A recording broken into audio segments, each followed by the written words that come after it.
finally actually get to start coding, so let's jump right into it. I hope you guys are doing good today. We'll get right to it. So the first program we're going to create is going to be what we did yesterday. It's just going to be the print file, and we're just going to learn how to do print over and over and over again in different ways to do it. So to get started, let's open VS Code. I have this opened right here, and I created a file already, but we're just going to close it out, and we're just going to create, how about we just start over and just create a new file.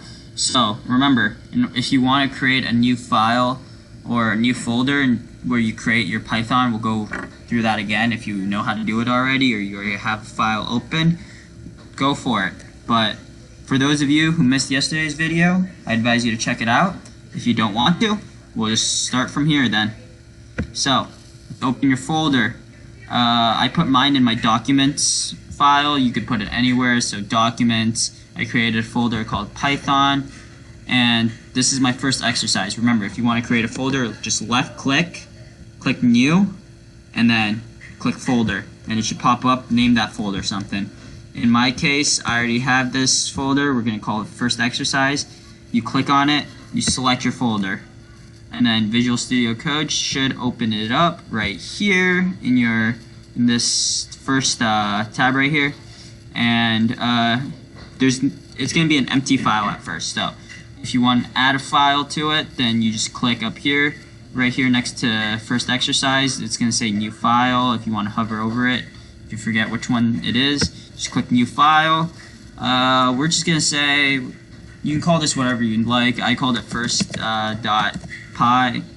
.py, which is your Python extension file name, so you just put py. So I already have it, but if I'll just create one just for an example. So we're getting 6 second .py, and you just open it and it creates a Python file.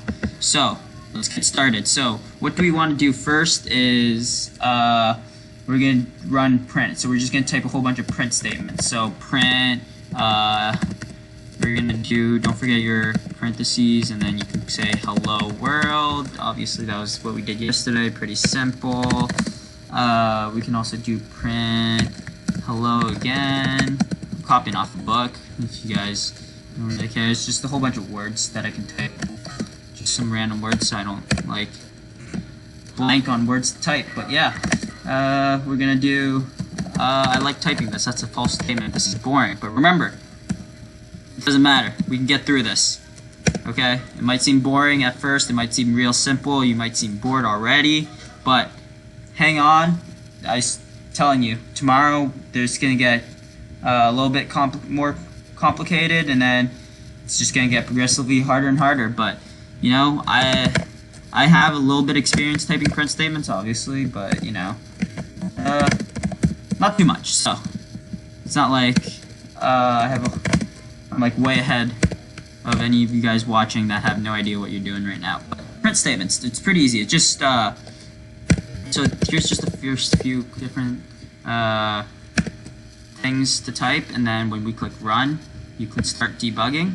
And remember, just debug the current Python file. If you click it, it will print in your terminal right here. So if you're on debug console or something, just click on terminal and it should print right here. So right under this blue text and whatnot, it will say like hello world, hello again, and whatever you have up here in your print section. Now, so there are other ways for print. So like single quotes also work. So like if you're typing like yay, single quotes also print the same thing. So if we debug, it does the same thing. If you see yay right here, it does the same thing, and it's only in single quotes. But for example, what if I want double quotes in, let's say I want to print something, or say you're like typing something, and remember those in like 8th grade in literature classes and whatnot, where you had to cite a specific part of a text that of a passage perhaps, and you needed, and it was dialogue, so you needed to include double quotations. Then what do? It's the same way. Remember those grammar things to do? You put single quotes, you'd say and then let's say a name, let's say a random name. We'll go with Dan. So let's say yay, and then we'll just say yay in double quotes, said Dan. And then if we print this, right, if we print this and see what it outputs, you should see it gives you that double quotation mark in there. And like the same way, we'll try different ways. You can experiment. I have no idea some of these outputs, but if you put single quotes inside double quotes, you could do that. I don't know why you would, but for some reason, let's say you did, and there we go. We'll run this, and then it prints, and then look, it says single quotes. So pretty simple, pretty easy. But yeah, I mean, we could try. There's a whole bunch of different things you can try. So like, say you wanted, let's say, can we do double quotes inside double quotes? So instead, remember we said we could use single quotes and then double quotes in there, and it print the double quotes. Well, if we do double quotes and then we have double quotes again, what would happen? And you see how this is blue, and it probably is not gonna, and a problem pops up already. So it's invalid syntax right there. It already says. So I'm gonna print it anyway, but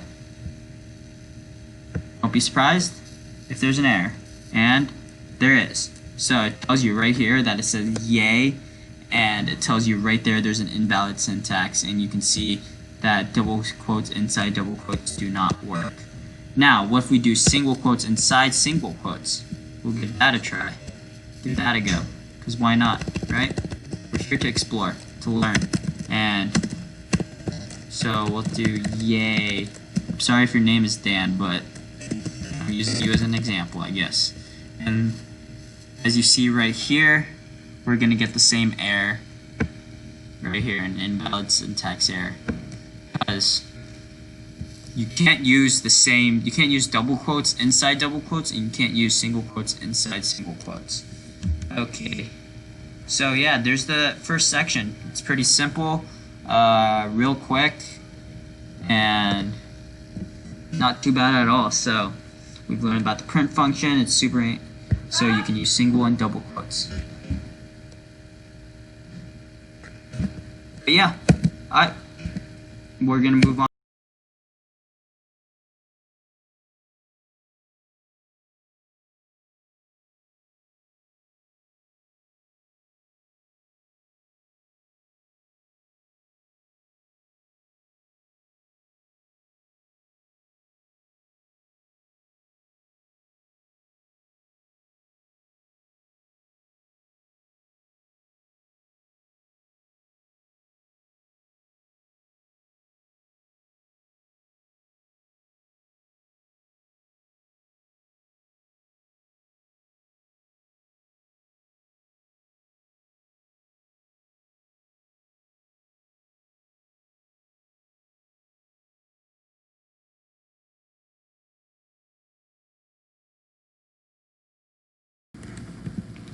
Alright, so the next step in our journey right here is to learn how to comment in code.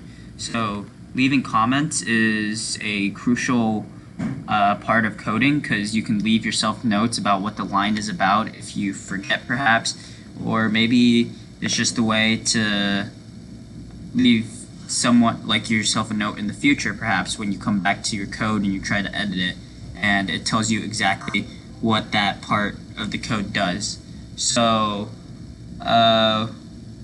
we'll give this a try and we'll see how it goes. I mean, it's pretty simple right now. All these exercises and different lessons are pretty easy, so let's jump right into it.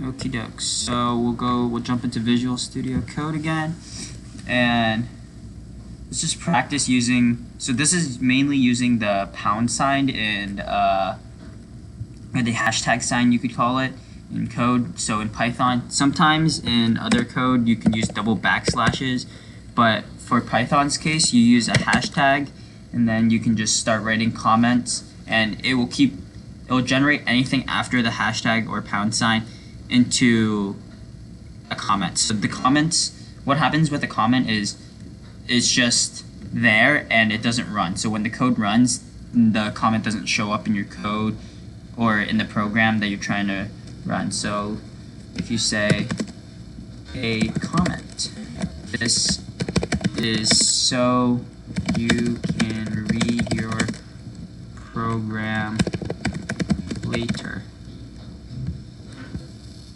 So pretty simple, pretty self-explanatory. So let's say we run this right now, and if we run it, nothing should pop up after that hashtag. It should just say print hello world and then ignore that whole part.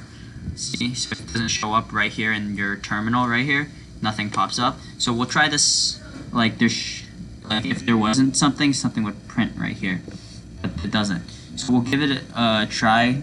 Another thing, so let's say one of the main things is the hashtag doesn't carry over to the next line, like some other codes where you can comment out a whole section in so I know there is like slash forward slash star, and then you do slash backslash. This would sometimes comment out code, but in Python that doesn't work. In like other different languages I know it does, but let's just comment stuff out, and then you can also use a comment to disable a piece of code as well. So let's say I was trying to run this, I was trying to run line 8.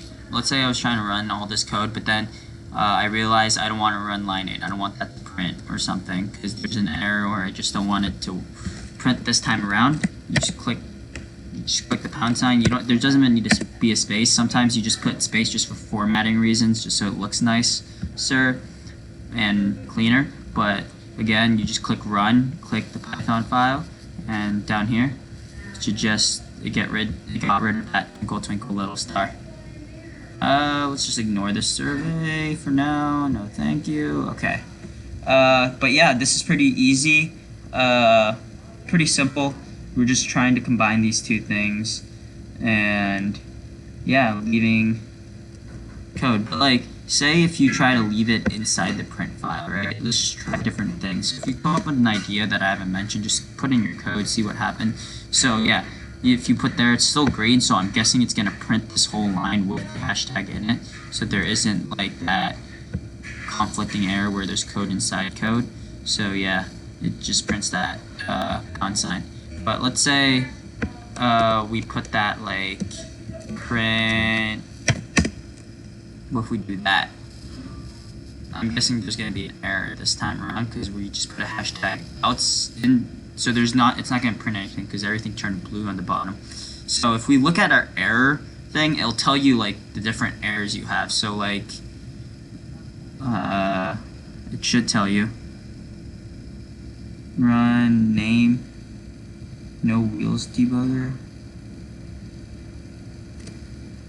I don't know. So like sometimes it should tell you, it like will point out what code, but like I guess in this case it does. So like it tells you line 5 right here that print what's up, hey what's up guys, it's missing something, and like I'm guessing it should say it's everywhere, but it tells you there's something wrong with line 5 and it's invalid syntax. You just keep scanning. Usually code tells you where you're wrong, but I guess in this case it did not. But yeah, we're just gonna uncomment this, and everything should turn good again. But yeah, sometimes IDEs, it depends on your IDE, but in this case it does not tell you. But yeah, just keep on exploring this. I guess I'll come back with another lesson tomorrow. This is pretty simple, but yeah, we should get into some more complicated stuff, I guess, if you want to call it that. tomorrow we're going to do performing math equations and doing variables and setting variables in your code. So yeah, enjoy, keep on practicing, pause anywhere throughout this video, and if you liked it, give it a thumbs up. And thanks. Peace.